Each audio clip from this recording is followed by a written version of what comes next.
السلام عليكم. معكم كوبي. اليوم نتكلموا عن سفيان الشهيري، شنو هو قصته، شنو هو أهم أعماله الفنية. ولد سفيان الشهيري في 31 جويلية عام 1992 في مدينة تونس العاصمة. كان لعبية وكورجية في نفس الوقت مع النادي الإفريقي، وبالتحديد في عام 1981. وبدأ ظهوره في مسلسل ولد الناس في عام 1992. قاعدوا داري قاعدوا.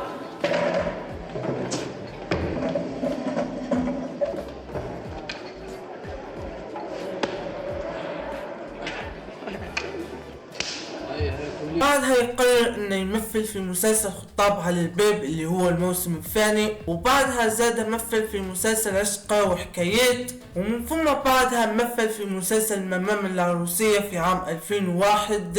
انا سي عبد الرزاق، انجينير اورتيكول، مهندس زهور. مالا مدام عروسيه هوني ماشي بين الجبال والوديان والشمس قريب تغرب.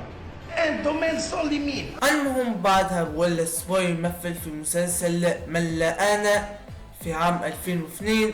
وشوفوا الى موسيقى الاغنية كيفاش هي. هذا انا وملا انا حتى أنا. بعدها مثل زاد في مسلسل عند عزيزة في عام 2003.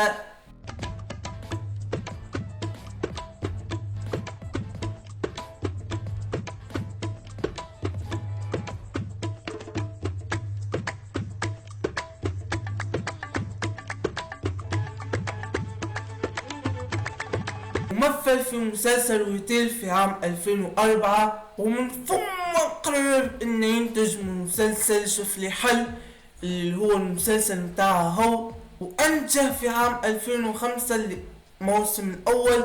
وفي عام 2009 قرر انه يعمل اخر موسم له اللي هو موسم الخامس. وقرر في عام 2007 انه ينتج للموسم الثالث والمواسم السابقة للمسلسل سيدي اونجيرال بالتعاون مع شركة فواني. وقرر انه يعمل له اعلان ترويجي له. عندك مخبير باهي لازم تشوفوا حلقات صبيحة الكل بكوبي اوريجينال ولا كده كل الكوبي في 30 حلقة هم مصبوبين على دي في دي وجيك تتعفوني وهنا في كبكور وجيهو هم كمان جنرال. احلى هدية للكبار والصغار مسكوت شوف لي حل في نسخة اوريجينال ب 30 و 60 و 90 حلقة.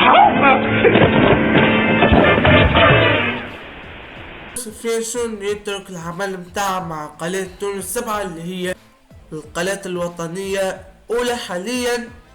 وبعدها قرر انه ينضم لمسلسل ستي العزيزة بين الموسم الأول والثاني. ومن ثم قرر انه يرفض انه ما يشاركش في الموسم الثالث تاع ستي العزيزة، وهذا الكلام قاله في عام 2011. معك سيت كوم نسيبتي العزيزة، لكن نحب نسألك معناتها اسكو فما نسيبتي العزيزة 3 ولا لا؟ والله ذاك من مشمولات نسمع هي اللي تقرر، اما انا مانيش متواجد فيه. معناتها اذا كان هما يقرروا باش يزيدوا نسيبتي العزيزة 3 يكون من غير سفيان.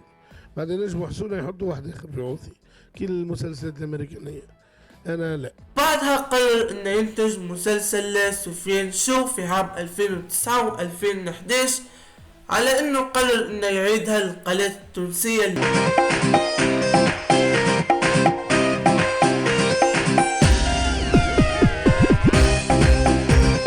انا هو اللي عجبك نسيبك ولا ترجع؟ نسيبي والترجي نسيبك يبدا يعمل هكا.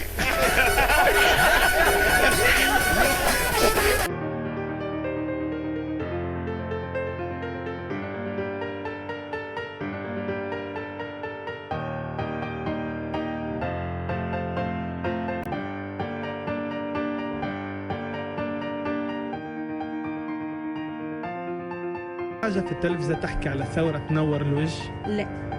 واضح. سفيان انا مستاء اللي بدينا ببداية الثورة بعد مسخناها وبعد ولينا نحكيو نابورت كوا ونحكيو على اللي يجي ونحكيو حاجات معناتها زايد واحد يحكي فيهم. انا حاشا تمنيت عملنا ثورة قعدت ثورة نظيفة توينا صفحة وقدمنا. هل ترون زر الاشتراك؟ إن لونه أحمر، إذا ضغطته وجعلته أبيض سوف تأخذ هدية حلاوة مساس. هيا اضغطوا هيا. ايه ده يا حاج؟ انت بتطلع بالتالت؟ ترى يا عم ما تمسك الخاشب، احنا عايزين نعرفك. يلا مش كده يا حاج. ما تقوليش اللي على لسه يا عم.